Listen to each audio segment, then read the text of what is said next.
Try and actually dissent against the government in a real, meaningful way, and you'll find that you'll run up against the same kind of resistance and the same kind of opposition from the American government that a Russian dissident would run into in the Russian government, and the same kind of opposition that a Chinese dissident would face from the Chinese government. It's not that much different, and I'm living proof.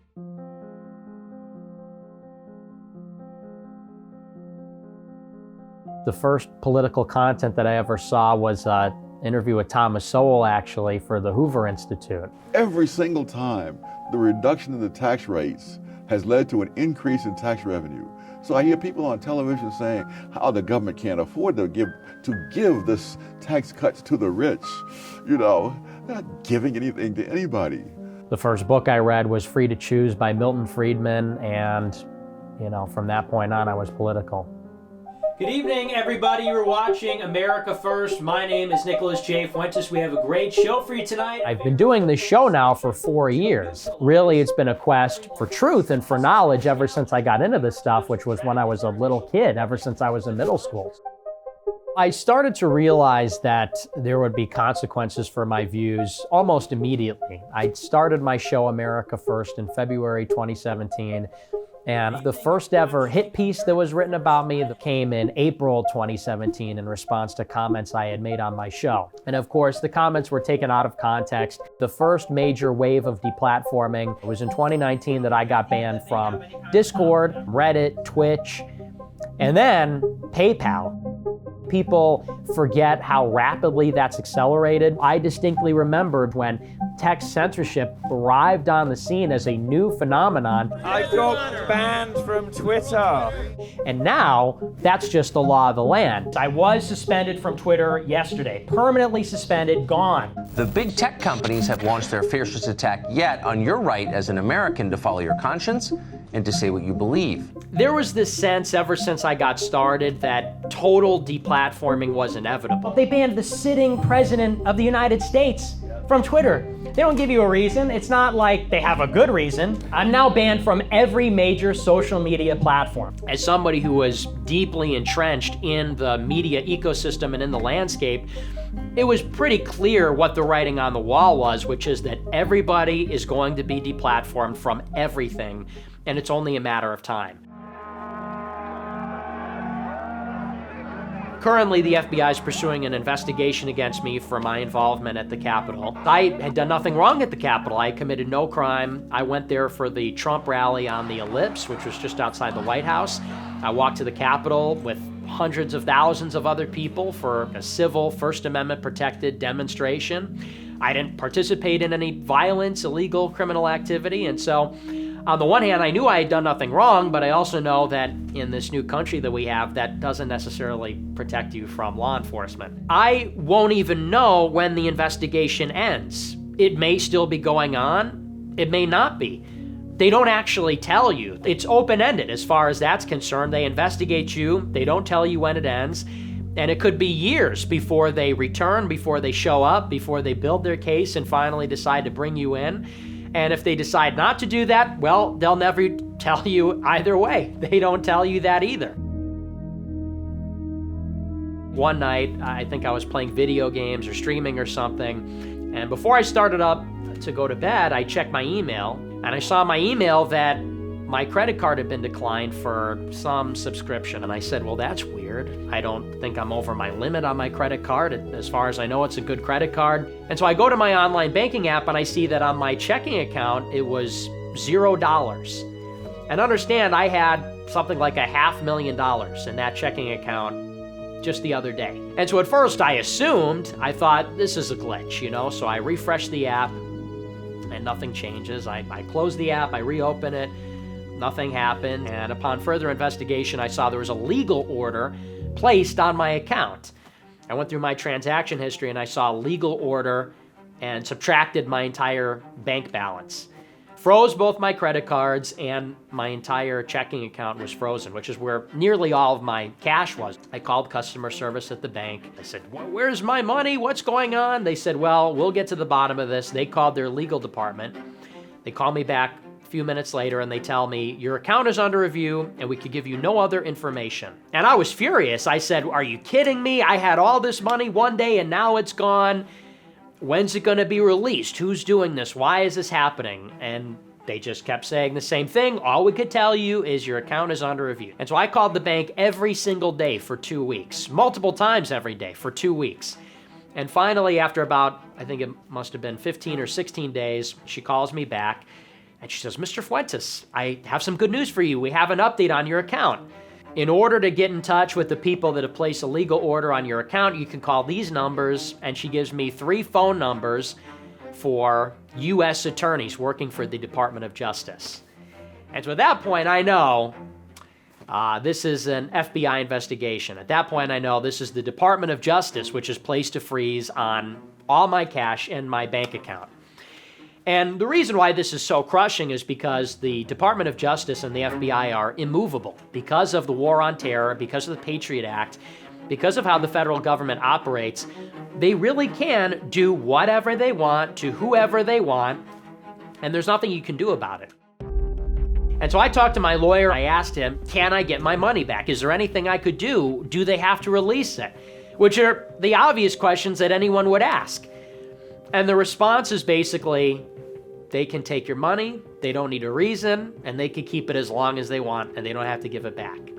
And this is how the federal government works. A lot of people assume that because this is America and not Russia or China, that there must be something that can be done. You must be able to sue. You must be able to file something and pursue some kind of recourse. But sadly, that's not the case. If you find yourself the subject of an FBI investigation, if you find yourself a target of the federal government, there's really nothing more that you can do. It's as inevitable as death or gravity. The federal government is going to do what it's going to do, and you're just along for the ride. All of that concentrated power that's been built up in Washington, D.C. is being rotated and turned inwardly. And the kind of shock and awe that we saw in 2003 or 2001, Patriot Act, panopticon surveillance state, that's now being wielded by politicians, bureaucrats, connected, wealthy, elite people. And they can now wield that and utilize that against people with American citizenship. People that have done nothing wrong, are not criminals, are not a threat to society, but people that are merely an inconvenience or a problem to powerful people. And so at that point, that's the total end of a free society. That's the end of your rights, that's the end of your property, and it could be the end of your life. And so that was the first major instance of the federal government coming after me after January 6th.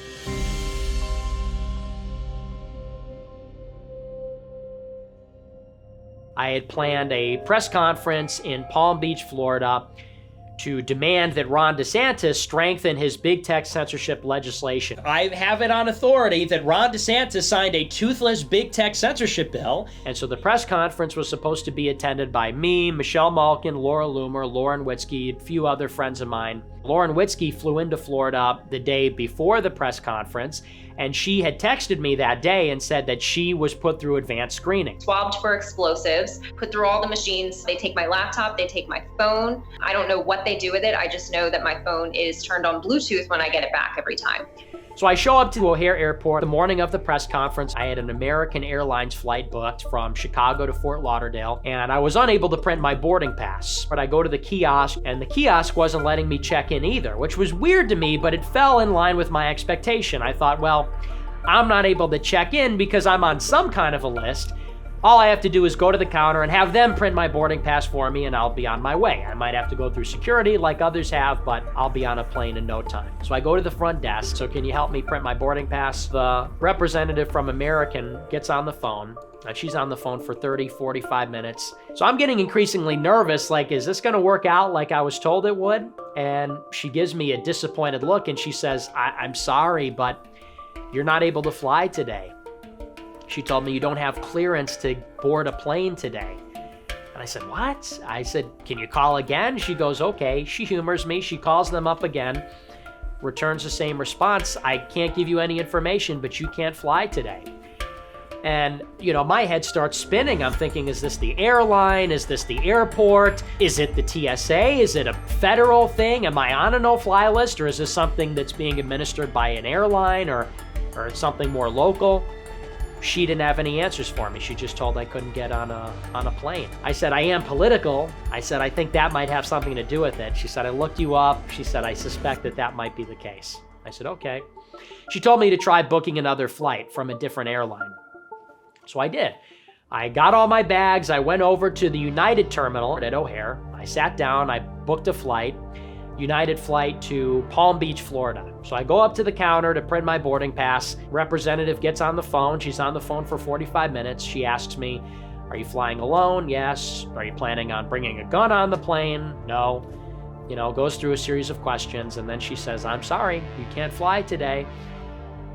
Same deal. I said, is it the airline? Is it the airport? She said, I don't know, but I'm just being told by airport security, you can't fly on the plane today. I said, okay. So I'm on a no-fly list. America First founder Nick Fuentes put on no-fly list. It's a part of a very coordinated and systematic effort to intimidate and persecute people that are against the Biden administration, people that are against the American regime, specifically Trump supporters and the leaders of Trump supporters, such as yourself and me. Michael Sherwin, who is directing the Capitol investigation in D.C., he said on 60 Minutes, and he actually got in trouble for it, he said the reason they went after the internet celebrities and the people on social media first when they were investigating the Capitol was to create a shock and awe effect and prevent people from protesting the inauguration. So I wanted to ensure, and our office wanted to ensure, that there was shock and awe, that we could charge as many people as possible before the 20th. And it worked because we saw through media posts that people were afraid to come back to DC because they're like, if we go there, we're going to get charged. And so it represents a major escalation. So I get home, I tweet about it, I say, hey, I'm on a no-fly list, and this goes viral. Everybody starts talking about this. Political dissident, persecuted, put on a no-fly list for his views. That's the headline. And what I find is that people are asking me for evidence. And, you know, so I talked to Glenn Greenwald, I talked to a few other people, and they were saying, is there any way you could produce documentation that you were put on a no-fly list? Is there any evidence you have that you're on a no-fly list? And you know, in the moment, I wasn't thinking to pull out my phone and record. I'm thinking I'm about to get on an airplane. This is an uneventful encounter. I said, no, I don't have any evidence. And in fact, I found out that they're actually not even permitted. The government is not authorized or permitted to tell you if you're on a no-fly list, much less inform you in advance. They don't send you something in the mail. They don't email you. They don't tell you. And even if you ask them, they're not permitted to tell you whether or not you're on the list. And I did just that. I called the TSA and I asked them, am I on a no-fly list? I just had this experience. And they told me that that's classified law enforcement information. We can't tell you. I went out to Midway Airport and I booked yet another flight, a third flight, a Southwest flight to Phoenix. And I thought, surely, if I'm not on a no-fly list, I should be able to make this flight because it's a different airport, different airline, different destination, different time of day. And I got there 4 hours before the plane departed. So I thought, if I can't get on this flight, there's no reason that I wouldn't be able to, other than that I am on a federal no-fly list. I'll be able to confirm it that way. And this time I recorded it. I tried to check in, wasn't able to do it on my phone at the kiosk. I went to the customer service counter and had the exact same experience. And there's no way I can get on this plane? No, you cannot allow, they're not letting you fly with Southwest. With Southwest? I'm but not sure maybe about other airlines. Delta maybe? I'm not sure. Okay. I know that was a TSA number. I'm not sure if you're blocked from just the no-fly list. Did they give you a reason? No. It's a no-fly list, you said? I'm not sure. Okay. All right. They just told me that you're not allowed to fly. Okay. Okay? That's all they told me. Okay. All right, thank you. And they told me there's no way I could fly today. There's nothing I could do about it. Nobody I could talk to. And they didn't know if there was any other airline that would accommodate me. And I recorded the whole encounter, posted it on social media, and that was the end of that. That's how I figured out I'm on a no-fly list. This overbroad dragnet swept up young Trump supporter and America First show host Nick Fuentes. Nick was just trying to fly to exercise his First Amendment. You know, America's not a police state. They are politically persecuting us. They are coming for us. They are coming to destroy our lives. Get Nick Fuentes off of the no-fly list. He has no business being there. He's not a domestic terrorist. I'm so controversial to mainstream political people that they don't even care to talk about things that happen to me that they don't agree with. When it's far-reaching censorship or even freezing of my assets, I've never had any sympathy from the mainstream before. And ultimately, Tucker Carlson talked about it on his show that very night on Fox News. This is a turning point in American history. These are people, again, who have not been charged with crimes. If they have been prevented from traveling within their own country by the administration because the administration doesn't like their political views, that is not democracy. It's dictatorship.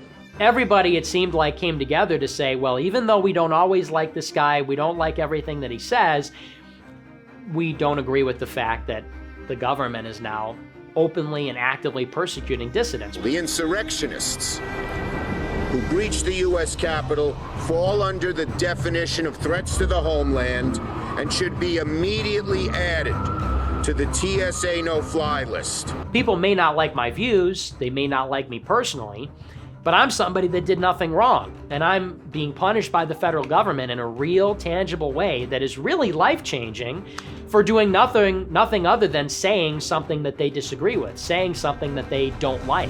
And we demand that we get a proper audit of every single ballot from the state of Georgia! Audit! President Trump is our rightful president, and we demand that he be seated for 4 more years!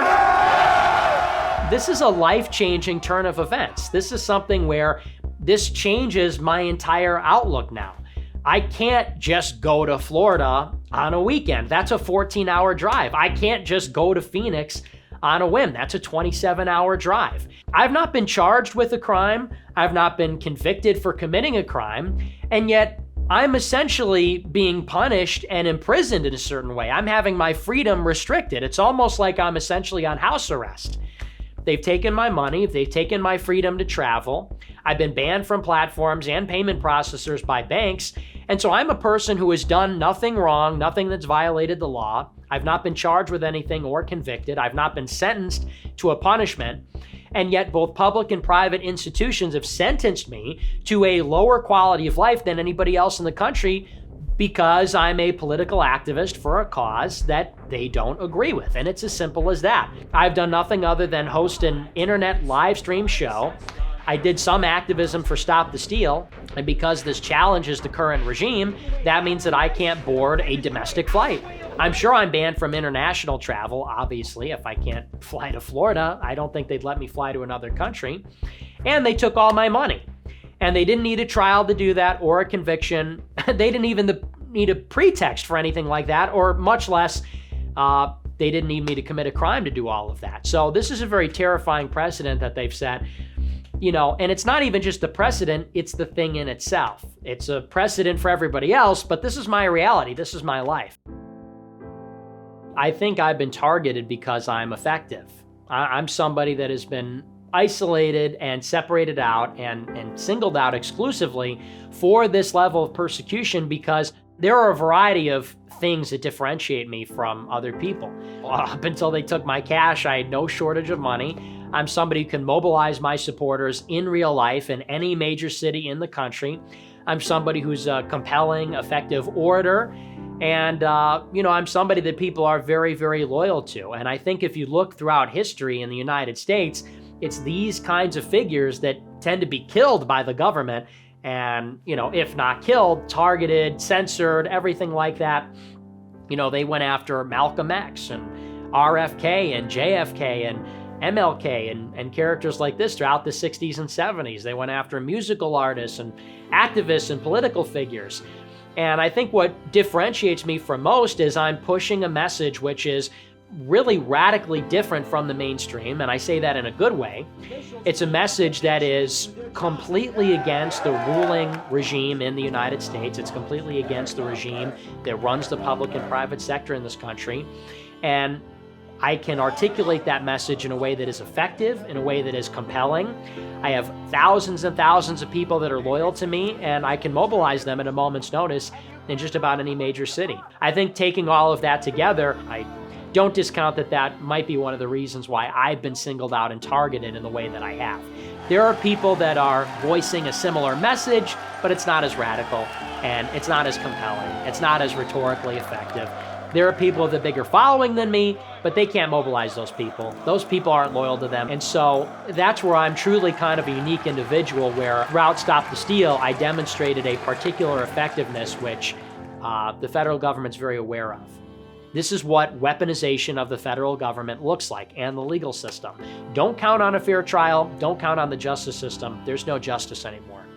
They can wage this kind of terror campaign against you without a trial, without evidence, without a charge, without an arrest, and they have to tell you nothing about it, and it goes on in perpetuity. I don't know how that could be constitutional. I don't know how anybody could even see that as right or okay.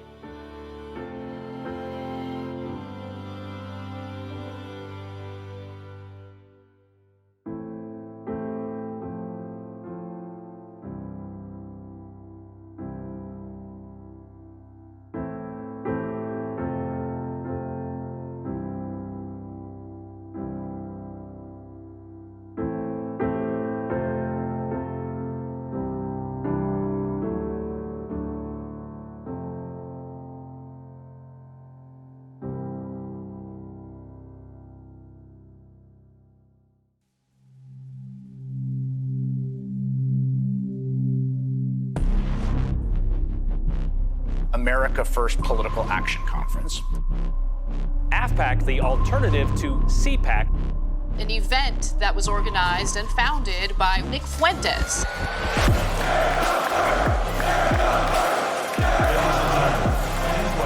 The founder and president of the America First Foundation, Nicholas J. Fuentes.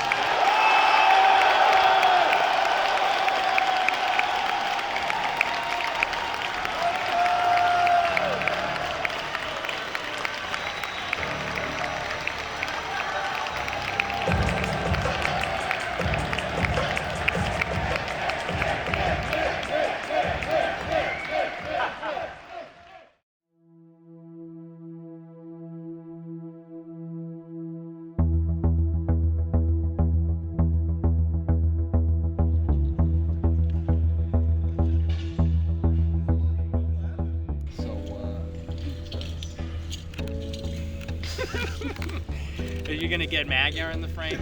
I can if you want. Don't dox Magyar. He has a job. No, he doesn't. I'm kidding. He's never had a job. No, I'm kidding. Yo, these are sick. I love these, right? No, these are hilarious. These merch bags are awesome. They're upside down, though.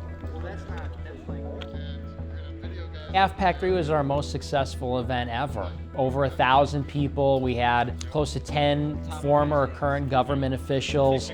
We had a great venue, great production. It was historical, truly. With the hype that we have around it, with 1,200 attendees, it's going to mainstream AF. I've been lucky enough to go to every AFPAC, including AFPAC 1, in that small little cramped room. Yes, welcome to the America First Political Action Conference. Inaugural, hopefully inaugural. AFPAC was just like a complete, total success. We had more than 100 people show up. It was a dinner event. The peak viewership of the live stream was more than 10,000.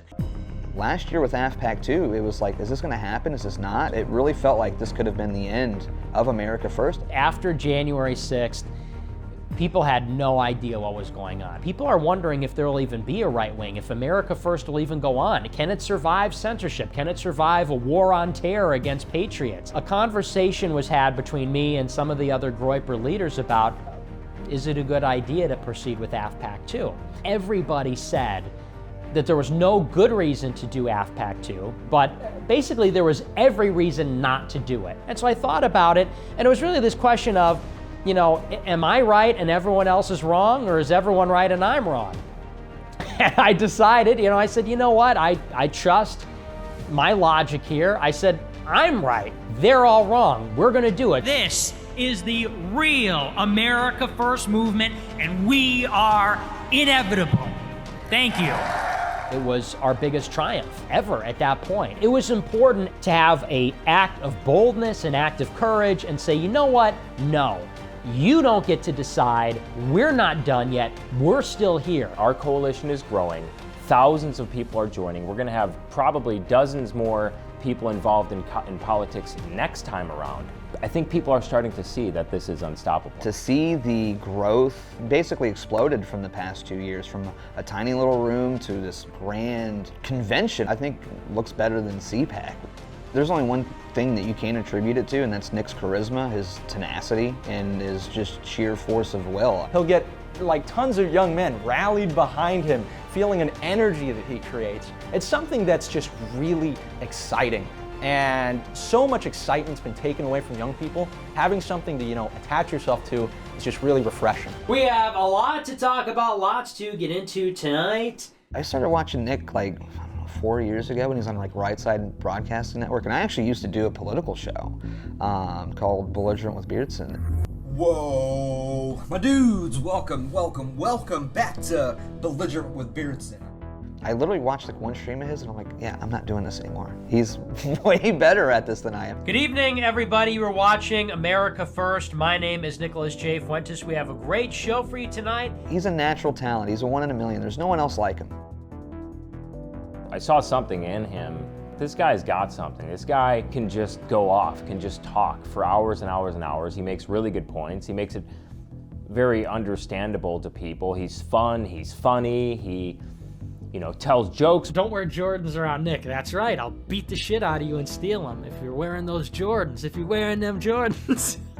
Yeezy's on my feet and I'm MAGA stepping. My merch hasn't come yet. Try living in America, idiot. I think he's hilarious. He's a huge inspiration. He's so unapologetic. You're the biggest goofball, libtard, soy boy cuck I've ever met. I hate libertarians when they say this. Oh, so you're in favor of banning caffeine and Tylenol and alcohol? No, you stupid bitch! He's got this youthful exuberance to him. You know how when you're young you feel untouchable, unhurtable. Right, yeah. It's refreshing to see that put into somebody that's conservative. Fuentes 2036, 100 years for the doctor, 1,000 years for the woman. So I started having him on my show a lot more on YouTube. I started inviting him on for debates. He was a very good debater, one of the best debaters I've ever seen. The only place you can pivot is a disputed case where Israel directly killed American sailors. It's just outrageous. There isn't really a Muslim fanatical hatred for Christ and Christianity itself.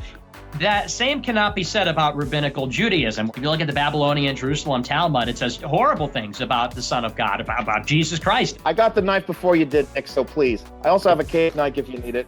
But whatever. Okay. You just laugh at your own joke. You have like the mental that capacity of a 15-year-old. So Nick, you can have the debate. You win. Have a nice day. I do win. Thank you. Like it's literal race realism. So he didn't just make one random comment. He literally said there was a genetic basis for differences in IQ. Which is correct. Which is correct. You want to call this LARPing? What happened the last time someone fucking attacked me? I put them into a fucking hot dog cart. Yeah, smashing people. That's what people want to see in their senator. They want to see them getting into street brawls. You couldn't just insult someone's honor like that and fucking get away with it. I said you were acting like a little girl because you are, though. Hold on, you little bitch. You don't get to say this shit to me. I do.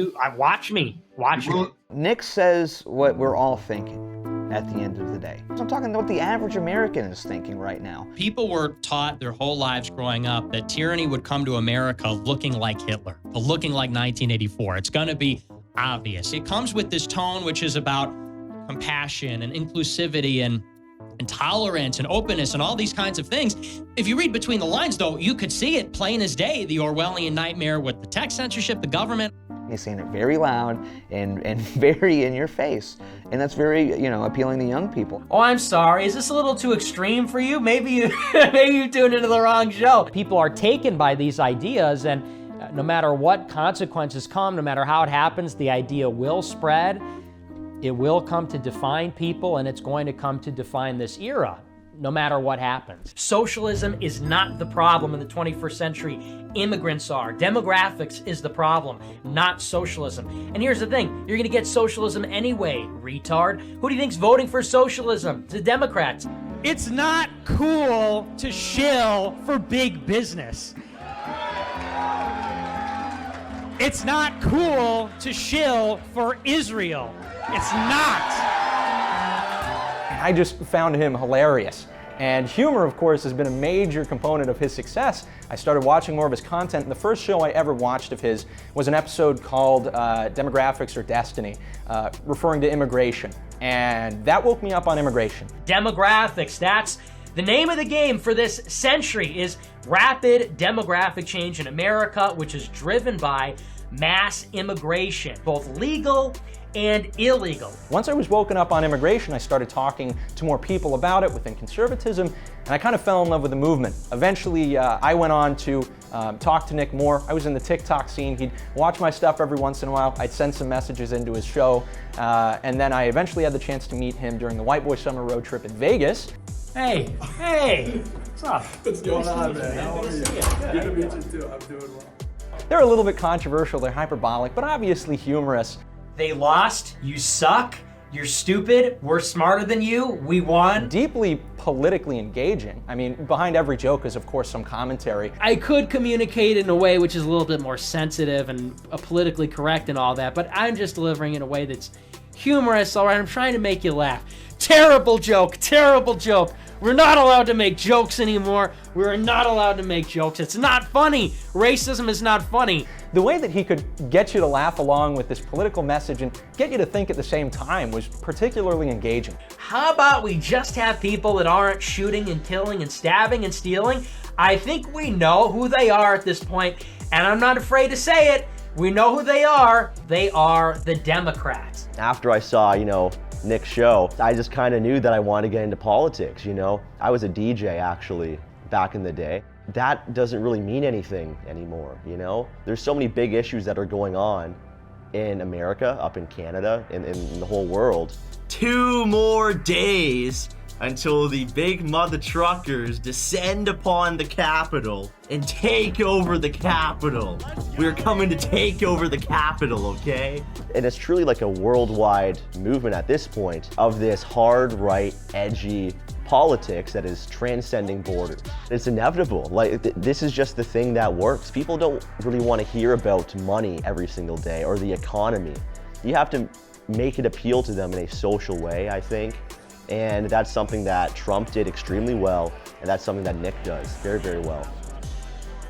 What AF did for a lot of people, it actually ignited a fire inside of us about being more genuinely Christian. It's saying that I'm proud of something, it's building up a reputation, creating a family, creating a legacy, and the American regime right now wants to take that legacy away from you. They don't want you to feel like you've done anything. They want to take away your individual responsibility. They want you to become a cog in a machine, a component of their system. And Nick obviously is existing outside of it and has succeeded despite their attempts to demoralize him. When I look at what goes on in politics, I just see filth, I just see evil, I see deception, I see the hands of the devil and the demonic. I don't think God is helping those people out. But I think that when a lot of these unlikely people get together, striving to be good, striving to be better, striving to be Christ-like, I think that God's putting his finger on the scale. I think he's tipping it in our favor. America first, if God wills it. We will have victory and God wills it. We have everybody against us and yet we're winning. What else do we have on our side other than God that would shift the scales like that? Okay, all right, that's our last super chat. Yeah, you guys really don't make it easy. I'll see you on Monday. Until then, have a great weekend. Have a great rest of your evening.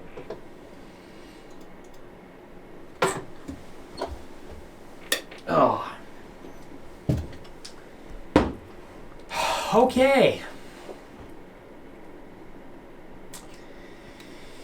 Oh. Well, there you have it.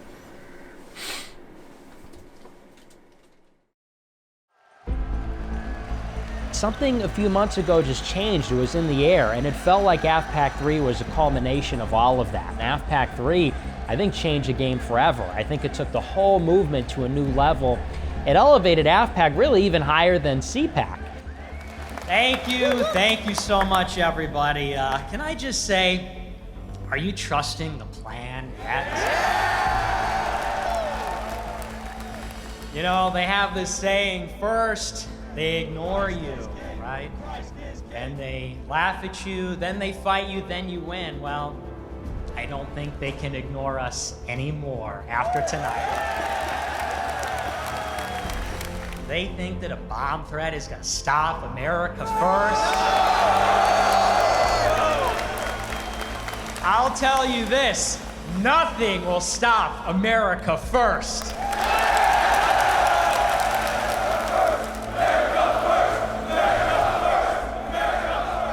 Nothing can stop an idea whose time has come. And the time for America First is right now. When I say that there's no stopping an idea whose time has come, it means that in spite of everything that's been done to me, between the censorship, the financial sanction, the debanking, the blacklisting, the persecution from the government, they can try to put the lid on the message that I'm trying to spread. They can try to censor it. They could try to sanction me as an individual to prevent me from saying it. But ultimately, what I am saying describes the reality of the situation. You know, when I talk about the problems in the country, when I say America First, this is something that people feel in their bones. You know, this is something that people feel in their soul. There's no force that can really stop it. We've had hit pieces written today alone about us by ADL, SPLC, and... Well, you know, really it's funny because they write these articles and, you know, bless their hearts, really. Because they go and they write their articles and they say, he's a white nationalist. He's a racist. Why won't Republicans condemn him? White nationalist Nick Fuentes. This was a white supremacist organization. An avowed white supremacist, the anti-Semitic white nationalist leader, white nationalist and anti-Semite. And I read these articles and I think, who are they writing these for? Nobody cares. We don't care because we've got our own platform and we've got our own conference and we've got our own movement. At some point, we just have to tell the media to fuck off. Not even acknowledge them. We don't care what you say. We don't care what you call us. We're gonna do our thing. We're gonna associate with these people. We're gonna embrace the America First movement. There's this unstoppable momentum and history is being made.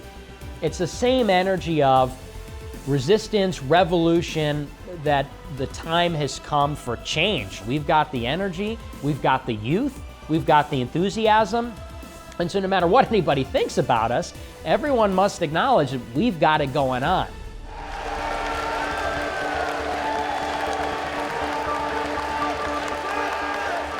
Radical problems require radical solutions. And America First represents you, the people, the true middle American radicals who are sick of watching your country burn.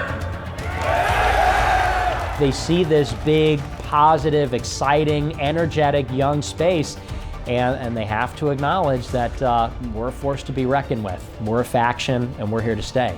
We declare that we will no longer be beguiled by anti-white propaganda and movies, no longer hypnotized by talks of slavery or genocides that happened 100 years ago. Every race of people was enslaved, and every race were the enslavers. When we do these events, you'll have people that bring their parents. I've been watching your show for 4 years. My parents watch you now, and my friends in college watch you. And so when we get these things together, it feels like a big family reunion. It doesn't feel like some political function. It doesn't feel like a work function. It feels like a family or a social function. This is a message that is built on a real solid foundation. Why are we America First? Why do we have these political positions? Why do we conduct ourselves in this way? Because there is a God. That's a very important thing. Parallel systems can only work if they are built on the firm foundation of our faith in Jesus Christ. Our battle is a spiritual battle. It's a warfare between good and evil, right versus wrong. He is King of Kings.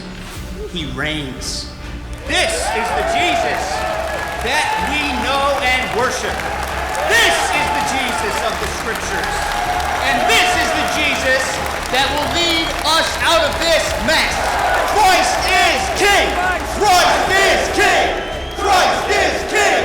Christ is King! AFPAC is probably the only large gathering in America where you can go and hear 1,000 young people screaming Christ is King. Like, think about that. Hanging out in that ballroom, just seeing all these smiling Groyper faces. Everybody's happy, everybody's excited, they have on their America First hats. That energy cannot be found anywhere else in the world except for AFPAC. People go to AFPAC to be with each other, to gather for America and for God. Like, that's literally it. We're the only ones that can do that. We're the only ones that are doing that. We will pray the rosary.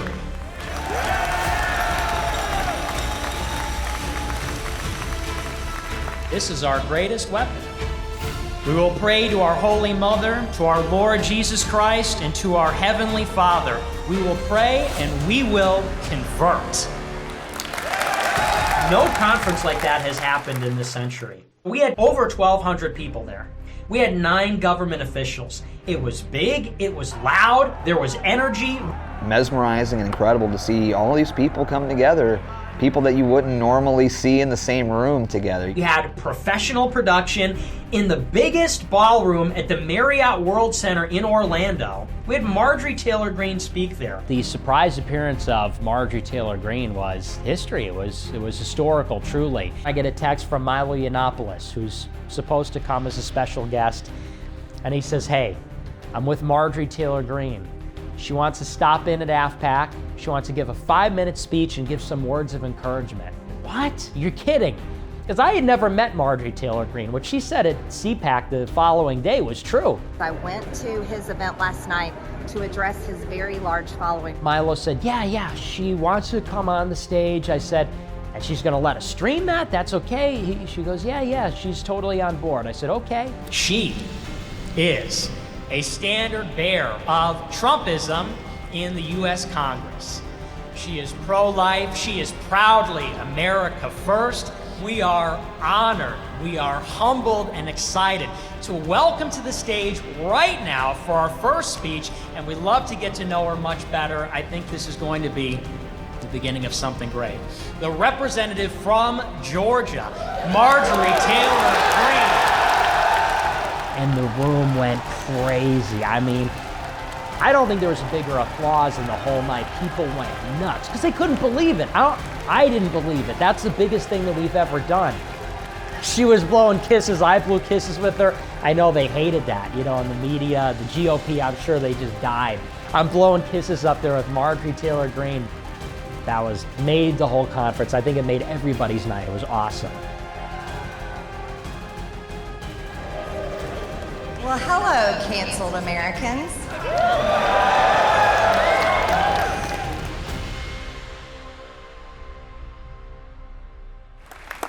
We're appealing to that mysterious X, the human element, the breath of God that makes us human. That's what we're in the business of. We're tapping into it all the time. Nobody else could have built this except for me, and that's true because nobody else has. I do have a vision. I see the future, and I'm very good at what I do. Our time horizon is not short or long. We are thinking in terms of the infinite and the eternal.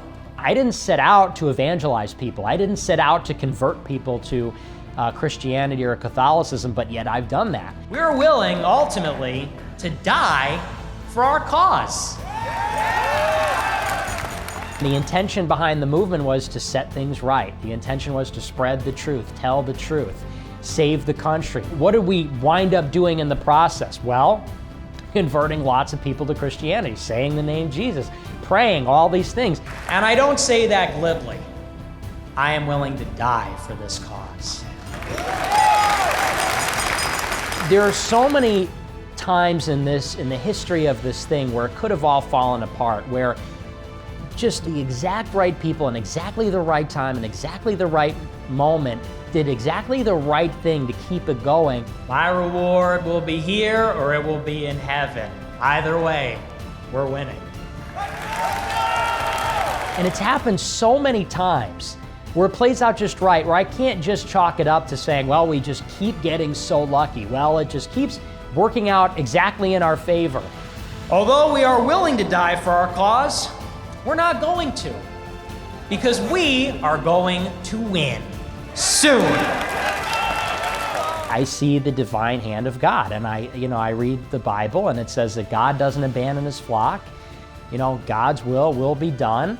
And I feel like insofar as we say that, insofar as we make that our mission, I think God has got his hand pushing behind us. Because our movement is unstoppable. America first is inevitable. Thank you, God bless you, and good night.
have the reputation of being the biggest racist in the country. Think of that.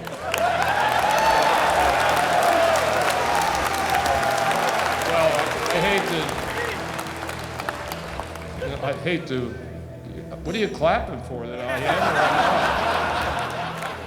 or I'm not? Well, I'm not. And I know you guys and gals aren't either.